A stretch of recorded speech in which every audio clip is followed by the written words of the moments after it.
우리가 하나님 그러면 좀 이렇게 두리뭉실하잖아요. 어떤 분이신지. 근데 이 신앙생활이라고 하는 건 대단히 실질적입니다. 우리들이 요리 학원에 가 가지고 막 화보를 보여주고 음식 만드는 거 다 보여주고 그리고 그냥 집으로 돌려보내면 올 때 배고프잖아요. 그런데 이 신앙생활이라고 하는 거는 대단히 실질적입니다. 그래서 이렇게 정말 '아 이런 게 신앙이구나.' 하고 느낄 수 있어야 보람이 있죠. 그래서 우리들은 하나님께 무엇이든지 물어볼 수 있어요. 그러면 물어보면 대답을 해 주실까요? 해 주세요. 어떻게 대답을 해 주시느냐 하면 이 말씀이 하나님의 대답서예요. 그래서 "하나님 내가 왜 태어났습니까?" 하고 물어보면 이 성경 말씀에 써 놓았어요. 그래서 이 세상을 살면서 '내가 왜 태어났지? 왜 살아야 되는 거야? 그리고 나의 미래는 어떻게 되는 거야? 나의 사후 세계는 어떻게 될 것인가?' 이런 것도 궁금하시면 이 성경 말씀에서 대답을 찾을 수 있어요. 그래서 하나님께 무엇이든지 물어보세요. "하나님 저 장가 가고 싶은데요. 저 시집 가고 싶은데 어떻게 하면 좋죠? 누구를 만나야지 되나요? 어떤 사람을 만나면 행복할 수 있을까요?" 그런 거 대답해 주셨을까요? 당연히 해 주셨죠. 제가 아들을 낳았는데 이 교육을 어떻게 하면 좋을까요? 그것도 대답해 주셨을까요? 해 주셨어요. "하나님 저 돈 벌고 싶은데요. 그것도 일확천금을 벌고 싶어요." 그것도 대답해 주셨을까요? 당연히 대답해 주셨어요. "아 저 부동산 투기하고 싶은데요. 어떻게 하면 좋죠?" 그것도 대답해 주셨을까요? 물론 해 주셨어요. 제 제부가 제 여동생 신랑이 논현동에서 아주 유명한 증권회사 지점장이에요. 그러니까 그 지점장인 제부가 저보고 "처형 1억 원만 증권 증권에 투자하시면 제가 한 달에 아반떼 한 대씩은 꼬박꼬박 드릴 수 있습니다." 그렇게 이야기했어요. 20년 전에. 1 억만 넣어 놓으면 한 달에 아반떼 한 대가 꼬박꼬박 들어온대요. 그래서 제가 귀가 아주 솔깃했어요. 이거 일확천금 버는 거죠? 그래서 제 오라버니는 그 말을 듣고 현금 3억 원을 갖다 줬어요, 그 제부한테. 근데 저는 하나님께 물어봤어요. "무엇이나 물어보세요. 아무거나 물어보세요." 하시는 우리 하나님의 이 말씀에 어떻게 나와 있을까? 하나님은 어떻게 대답을 해 주시나? 그래서 제가 대답을 찾았어요. 이것도 대답에 나와 있을까요? 물론 나와 있어요. 제가 가까운 사람들이 저에게 보증을 서 달라 그러는 거예요. 빚 보증. 또 뭐 사는데 보증 서 달라고. 이런 것도 물어보면 될까요? 심지어는 내가 평균 연령이 내가 언제쯤 살다 죽을 것인지도 나와 있을까요? 여러분들의 평균 연령이 나와 있어요. 언제쯤 살다 죽을 거라는 게. 그거 궁금하시죠? 시편 90편 10절 한번 보실까요? 우리들이 요즘 이 성경이 쓰여진 거는 몇천 년 전인데 오늘날 우리들의 평균 수명까지 대답해 주셨다니까요. 자, 시편 90편 10절에 보면 우리의 수명이 70이요 강건하면 80이라도 그 모든 날이 수고와 슬픔뿐이요 신속히 지나가니 우리가 날아가는 것 같습니다. 했는데 벌써 몇 살이에요? 했는데 40이 넘었어. 했는데 50이 넘었어. 했는데 70이 넘고 했는데 80이 된 거야. 그래서 요즘 우리나라의 기대 수명이 몇 살일까요? 기대 수명 85세예요.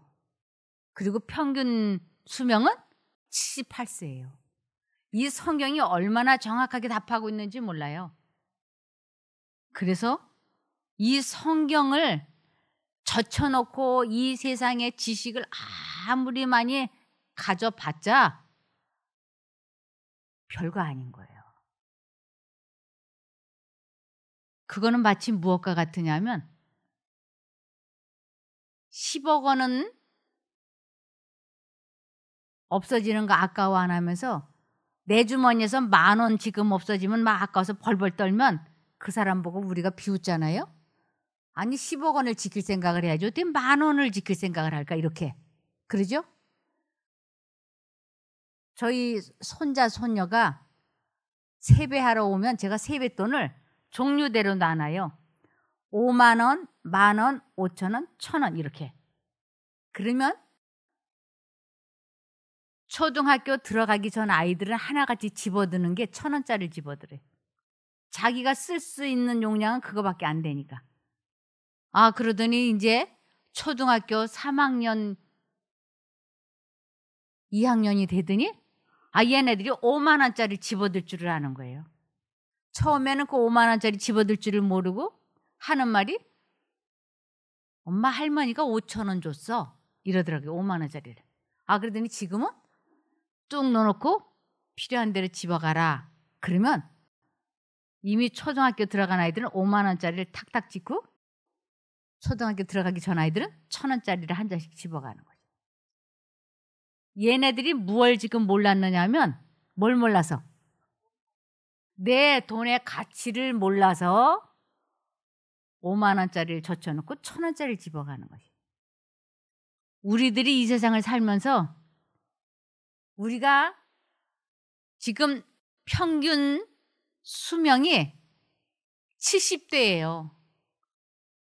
그러면 지금 우리들이 이곳에서 40대는 몇 년 남은 것 같아요? 띡 해봐야 40년 남았어. 그런데 60대는 20년 남은 거예요. 그런데 내가 질병이 들었다. 그러면 너무 애석해하는 것이에요. 죽는 것을 겁내 떨고 벌벌 떠는 것이에요. 그런데 무엇을 잃어버리는 것에 대해서는 관심이 없느냐 하면 영생을 잃어버리는 것에 대해서는 아예 관심이 없어요. 10,000원짜리 잃어버리는 건 벌벌 떨면서 10억 원을 잃어버리는 것에 대해서는 관심 없는 것보다도 더 어리석은 것이에요. 그런데 하나님께서는 우리의 인생이 다 살고 나면 수고와 슬픔뿐이라고. 그러면서 우리들이 살아가는 이 속도가 날아가는 속도라고요. 했는데 벌써 4월 말일이에요. 올해도 벌써 지나갔어. 그러면 인생 다 살고 나서 사람들이 100이면 100 뭐라고 말을 하느냐 하면 여러분 솔로몬 아시죠? 이 솔로몬은 지혜로운 사람으로서는 그런 사람이 전에도 없었고 이후에도 없어요. 솔로몬은 기가 막힌 지혜의 사람이에요. 이 사람이 인생을 다 살고 나서 이렇게 얘기했어요. 전도서 1장 1절에서 3절. 다윗의 아들이며 예루살렘에서 다스리던 저 이스라엘 왕이죠. 솔로몬이 전도자로서 남긴 말이다. 세상 만사가 다 헛되다. 전도자가 말한다. 헛되고 헛되며 헛되고 헛되니 모든 것이 헛되다. 사람이 그토록 온갖 수고를 하지만 도대체 무슨 유익이 있는가? 인생 다 살고 나서 헛되네. 그런데 어떤 사람만 태어나길 참 잘했어. 내가 잘 살았어. 나는 헛살지 않았다. 잘 살았다. 하고 마음이 기쁨이 용솟음 칠 수 있는가? 그것은 영생을 소유했다고 하는 자신감이 있을 때. 그때는 나는 헛살지 않았다. 왜? 태어난 목적을 이루었으니까. 내가 왜 태어났지? 뭐 때문에 사는 거야? 왜 태어났는가? 영생하려고 태어났어요. 인생 고락 70여 강건하면 80년 아웅다웅 하다가 그냥 늙고 병들어 죽으려고 이 땅에 태어난 것이 아니고 우리는 영생을 하기 위하여 이 세상에 태어난 것인 거지. 그런데 이것을 모르면 10,000원짜리는 움켜잡으려고 하면서 10억은 관심도 없는 거나 마찬가지인 거지. 나는 이 땅에 태어난 목적을 반드시 이루어야 되기 때문에 왜 사는가? 태어난 목적을 이루기 위해서. 영생을 하기 위하여. 그래서 하루하루를 그 목적을 향하여 마음을 다하고 뜻을 다하고 힘을 다하여 그 목적을 향하여 한 발 한 발 내디딜 때 그러다가 내 생명이 멈출 때 나는 태어난 목적을 이루었다. 그리고 기쁘고 감사함으로 눈 감을 수 있는 것이에요. 근데 내가 왜 사는지 왜 태어났는지 그걸 모르면 헛되도다.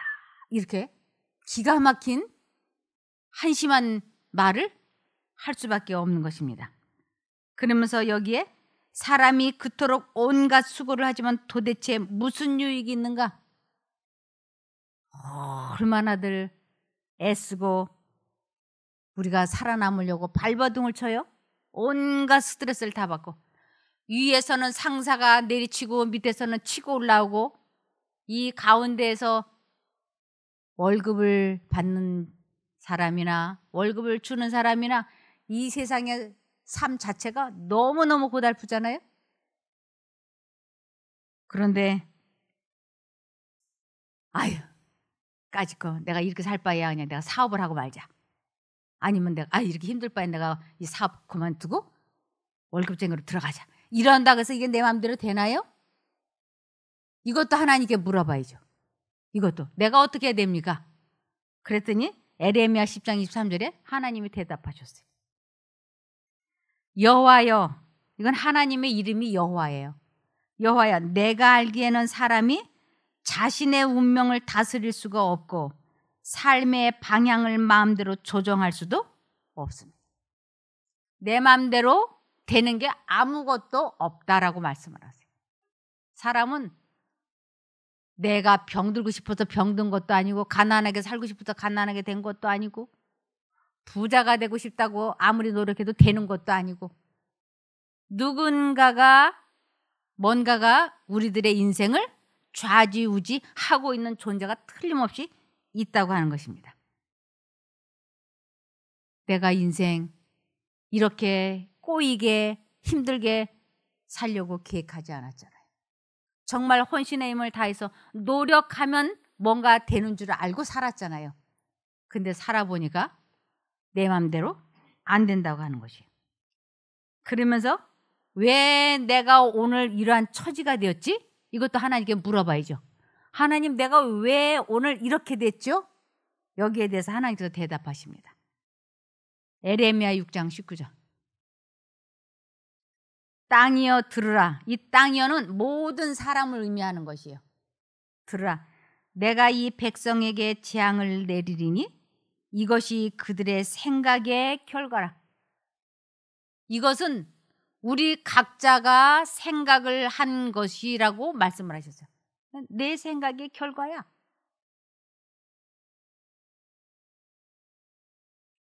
설마 내가 암에 걸리리라고 꿈에나 생각해 봤겠어요?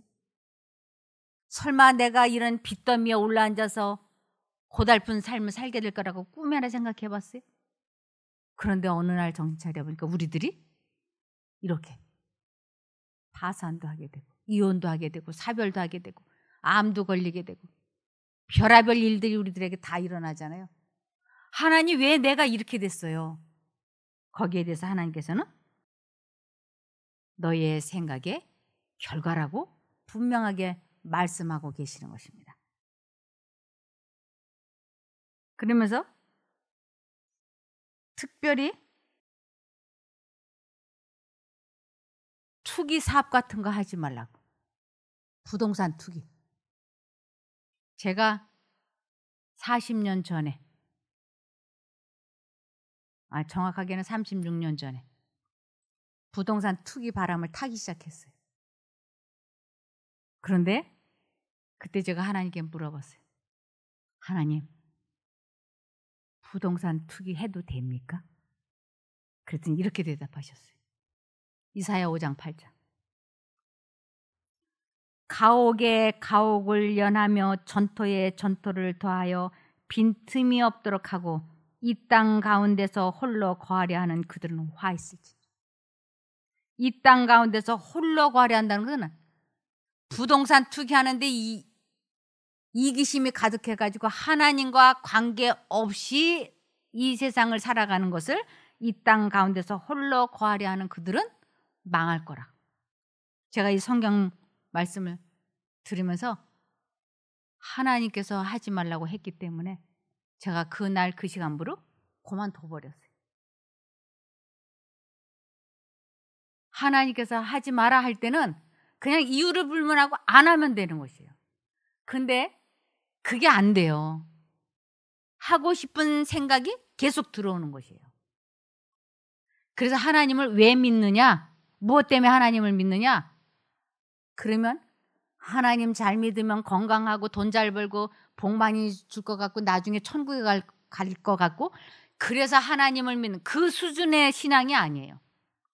하나님을 왜 믿느냐 하면 크게 두 가지예요. 첫 번째로는 모든 죄책감에서 해방이 될 수 있는 것이에요. 왜냐하면 하나님께서 우리의 모든 죄를 다 용서해 주셨으니까. 그래서 죄책감에서 해방이 되시고 또 하나는 같은 죄를 두 번 다시 짓지 않을 수 있는 힘을 소유하는 것, 그것 때문에 하나님 믿는 것이. 이걸 또 다른 말로는 자기 감정을 조절할 수 있는 힘을 소유하는 것이. 마음을 다스릴 수 있는 힘을 소유하고 욕망을 야망을 잠재울 수 있는 힘을 소유하는 것, 이것 때문에 하나님 믿는 것이. 이게 안 되면 교회 아무리 오래 다녀봤자 소용없어요. 이 두 가지. 그래서 하나님께서는 우리들에게 무엇이든지 물어봐라. 내가 대답해 줄게. 그리고 하나님의 음성이라고 생각이 되면 두말하지 말고 선택해. 그러면 내가 다시는 같은 죄를 두 번 다시 짓지 않을 수 있는 능력을 내 마음속에 부어줄게. 그래서 감정 조절을 하게 되고 마음을 다스리는 그것을 체험하는 것을 하나님을 믿는다. 하나님을 사랑한다. 하나님을 안다라고 하는 것이. 이것이 안 되고 있으면서 교회를 1000년, 2000년을 다녀도 그거는 하나님과 관계없는 것이에요. 그래서 하나님을 믿는다라고 하는 것은 반드시 그분의 능력으로 내 마음이 다스려지고 무엇보다도 마음속에 잡념이 통제되어지는 이것을 경험해야지 되는 것이에요. 사람들이 내가 잡념에 중독이 되어 있다고 하는 것을 꿈에도 몰라요. 그러나 잡념에 중독이 되어 있기 때문에 내가 내 힘으로는 이 잡념을 통제시키지 못하잖아요. 이건 다른 말로는 사단에게 지금 당하고 있는 것이에요. 잡념은 사단이 넣어주고 있는 것이에요. 이 세상에는 크게 두 신이 존재해요. 하나님과 사단. 그래서 하나님이 우리 마음속에 당신의 생각을 주입을 시키고 있고 사단도 우리 마음에 자기의 생각을 주입을 시키고 있기 때문에 우리 마음에 그래서 두 가지 생각이 언제나 존재하는 것이에요. 이것을 알지 못하면 사람들은 아니 사람이 생각을 안 하면 누가 넣어주는 것이야? 그럼 나는 뭐야? 이러죠. 근데 실제적으로 내 생각을 내가 만들어서 할 수 있다면 내 생각을 통제시킬 수 있어야죠. 당연히 그죠? 들어온 생각을 내가 거절해야지. 근데 들어온 생각을 내가 거절하지 못하는 것이에요. 이것이 곧 생각이 외부에서 들어오고 있다고 하는 것을 증명해내는 것입니다. 하나님이 살아계신지 죽은 하나님인지 어떻게 알아? 그러죠. 우리 마음에 들어오는 그 올바른 생각이 하나님께서 살아계시다라고 하는 증거예요. 그래서 두 생각이 언제나 들어오는 것이에요. 화딱지나네. 화내고 싶어. 화내면 안 되는데 두 가지 생각이 들어오는 것이에요.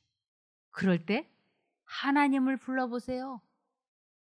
그러면 정말로 하나님 하고 부르면 그 하나님이 내 감정을 착 다스려 주는 것을 체험하는 것을 하나님을 믿는다라고 하는 것이에요.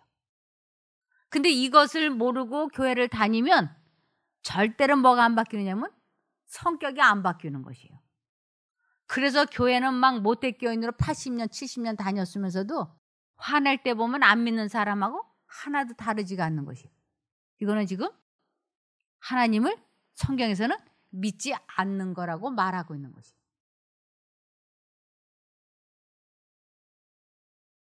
또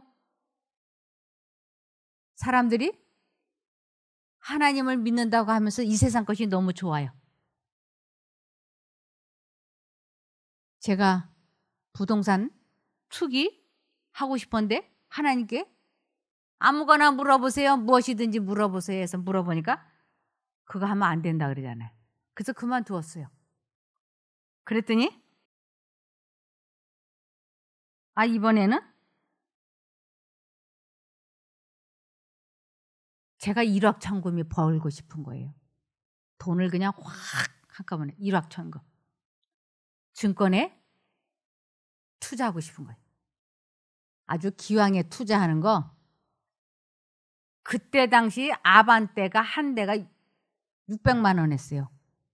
그러면 3억 원을 넣으면 달달이 1,800만 원이 들어와요. 아주 이번에 그냥 이 전 재산 다 은행에 잡혀가지고 대출받아서 한 5억 원을 증권에다가 투자해볼까? 막 이제 머릿속에 팽팽팽팽 돌아가는 것이요.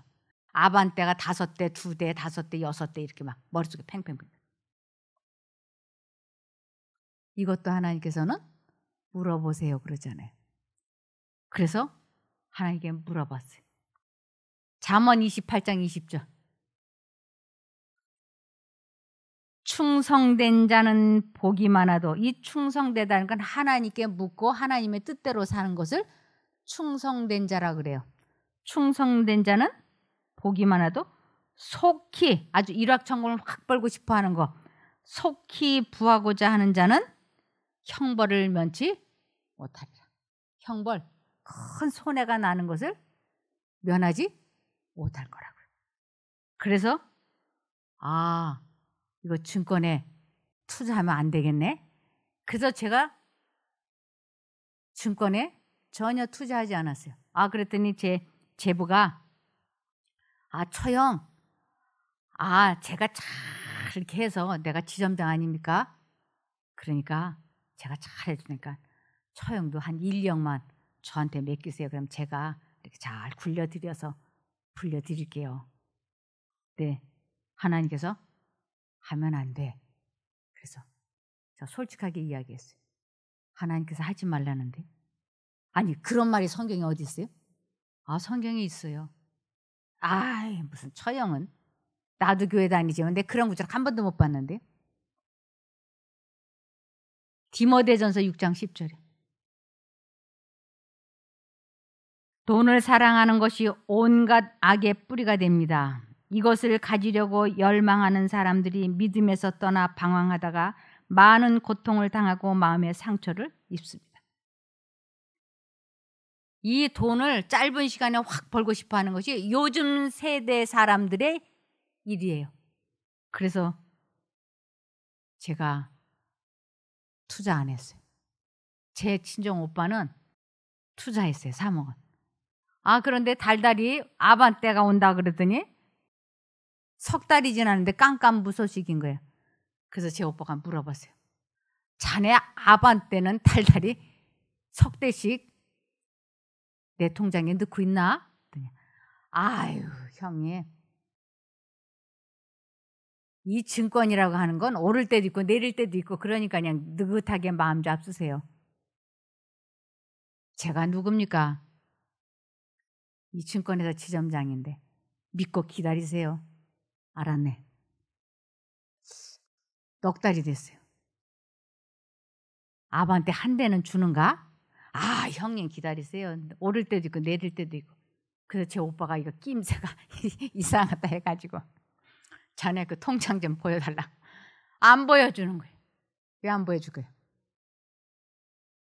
손해봤지. 그래가지고 제 오빠하고 제하고 원수같이 됐어요. 그래가지고 하나님께서 하지 마라 하면 그냥 안 하면 되는 거예요. 디모데후서 3장 1절에서 5절에 말세에 어려운 때가 있으리라는 것을 잊지 마시오. 그때에는 사람들이 자기를 사랑하고, 이 자기를 사랑한다라고 하는 것은 고집이 세서 자기 주장만 내세우는 것을 자기를 사랑한다라고 그래요. 그래서 사람들이 자기를 사랑하고 돈을 사랑하며 뽐내고 교만하고 하나님을 모독하고 부모에게 순종하지 않을 것입니다. 그들은 감사할 줄도 모르고 거룩하지도 않으며 사랑이 없고 용서하지 않고 남을 헐뜯고 자제하지 못하며 사납고 선한 것을 싫어하고, 이 선한 것을 싫어하는 건 하나님을 싫어하고 하나님에 대해서 혐오감을 갖는 것을 의미하는 것이에요. 배반하고 조급하며 거만하고 하나님보다 쾌락을 더 사랑하고 겉으로는 신앙심이 있는 듯이 보이지만 그 능력은 거부할 것입니다. 그대는 이런 사람들과 같이 되지 마시오. 겉으로는 교회 잘 다니니까 품성이 예수님을 닮은 것 같지만 사실은 그렇지 않다는 것을 우리 모두가 알고 있지 않습니까? 그래서 이런 식으로 신앙생활 하지 말라고 말씀을 하시는 것이에요. 성경 말씀이 분명히 이렇게 돼 있는데도 고집이 센 사람을 이 목이 고든 사람이라 그래요. 목이 빳빳한 사람. 그런 사람들이 어느 날 갑자기 어려움이 닥쳐올 거라고 말씀하고 계세요. 잠언 29장 1절. 자주 책망을 받으면서도 목이 고든 사람은 갑자기 패망을 당하고 피하지 못하리라.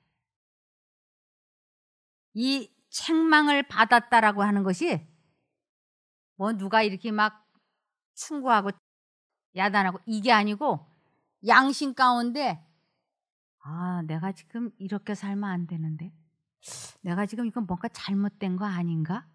이것이 곧 하나님께서 마음에 책망을 해주시는 것이에요. 그래서 분명히 하나님의 음성이 들려오는데 자주 책망을 받으면서도 고집이 센 사람은 갑자기 패망을 당하고 피하지 못할 거라고 말씀을 하시는 것이에요. 그러므로 신명기 30장 19절에 나는 오늘 하늘과 땅을 증인으로 세우고 여러분에게 묻습니다. 생명을 택하고 복을 받으시겠습니까? 죽음을 택하고 저주를 받으시겠습니까? 부디 여러분은 생명을 택하여 후손들과 더불어 오래오래 사십시오. 우리 마음에는 언제나 두 가지 생각이 들어오는 것이요. 화를 내고 싶다. 화를 내면 안 돼. 술 마시고 싶다. 술 마시면 안 돼. 언제나 두 가지 생각이 오는 것이. 하나님 쪽을 선택하라고 말씀을 하십니다. 아, 나는 분노 조절이 안 돼. 화가 너무 많이 나. 분노 조절이 안 돼서 이게 지금 가정에서도 문제고 대인관계도 문제야. 이것도 하나님께 물어보면 될까요? 아, 이것도 하나님께서 이렇게 하라고 대답하셨죠. 시편 50편 15절. 이 분노 조절이 안 돼가지고 우라통을 터뜨리고 나면 후회가 되고 그럴 때 이렇게 하라고 돼 있어요. 환난. 이건 마음속의 전쟁을 의미합니다. 환난 날에 나를 부르라. 내가 너를 건지리니 내가 나를 영화롭게 하리로다. 하나님을 내가 어떻게 영화롭게 해드린다는 것인가? 분노 조절이 안 됐을 적에 예수님, 하나님, 주님 이렇게 다 똑같아요. 부르면 그분이 내 감정 조절을 해주시는 것이에요. 이것을 체험하는 것을 하나님을 만났다, 하나님을 보았다, 하나님을 믿는다, 하나님을 사랑한다, 하나님을 안다. 이렇게 여러 가지로 설명하고 있는 것이에요. 그래서 이것을 체험해 본 사람은 입을 꼭 다물고 있을 수가 없는 거예요. 제가 지금 뭐 하고 있느냐면 내 경험의 노래를 말하고 있잖아요. 이거는 굉장한 일이에요. 저는 말이 많아가지고 제 남편이 미쳤다 그래가지고 제가 정신과까지 갔다 왔어요. 미쳤다 그래서 안 미쳤다고 증명해야 되잖아요. 그래서 남편과 같이 정신과에 갔었어요. 그래가지고 그 의사한테 제가 2시간을 눈물을 흘려가면서 이야기를 했어요. 아니 내가 어쩌다가 남편한테 같이 사는 남편한테 미쳤다 소리를 다 듣고 내가 어떻게 정신과까지 여기까지 오게 되었는지 내 자신이 너무 참담하고 한심해서 눈물이 줄줄줄 나더라고요. 그래서 의사한테 다 이야기했더니 의사가 정신병은 아닙니다 그랬어요. 얼마나 감사해요. 남편한테서 미친 여자라고 정신과 가야 된다고 해서 같이 왔는데 제 남편 앞에서 정신병은 아니라고. 그런데 그 다음 말이 기가 막혔어요. 아닌 게 아니라 말은 무지하게 많습니다. 제가 이 버릇 고치는데 얼마나 하나님께 기도하고 매달렸는지 몰라요. 지금은 아무도 저보고 말 많다 소리 안 하고 있어요. 제 남편도 저에게 말 많다 소리 안 하고 있어요. 그래서 이런 간증을 할 수 있는 것이에요. 환난 날에 분노가 팍 끌어오를 때 얼마나 말이 하고 싶어요? 그럴 때 환난 날에 나를 부르라고. 내가 너를 건져주겠다. 정말로 하나님을 부르면 건져주세요. 그래서 제 생각을 통제시키고 제 감정을 조절할 수 있게 된 거예요. 그래서 그것을 지금 말씀드리는 것이에요. 로마서 10장 13절에 누구든지 홍길동도 좋고 김종숙이도 좋고 누구든지 주의 이름을 부르는 자는 구원을 얻으리라. 어디에서? 자신의 감정에서, 자신의 욕망에서, 자신의 생각에서 구원을 받을 수 있는 것이. 이것 때문에 하나님 믿는 거예요. 이거 안 되면 뭐 하려고 하나님 믿어요? 하나님 안 믿고 살아도 얼마든지 좋은 대학 나오고 돈 많이 벌어서 잘 사는 사람들 수두룩한데 우리는 이 땅에 태어난 목적이 하나님의 능력으로 감정 조절하고 마음을 잘 다스려서 본성이 바뀌어서 천국에 가서 영생하려고 태어난 거예요. 이것을 모르고 인생을 산다고 하는 것은 너무너무 억울한 일이에요. 우리가 꼭 성공하기를, 그렇게 되기를 바라며 말씀을 마치겠습니다. 기도할까요? 하늘에 계신 저희들의 아버지 하나님, 오늘도 매 순간마다 하나님을 부르고 자신과의 싸움에서 승리하게 도와주시옵소서.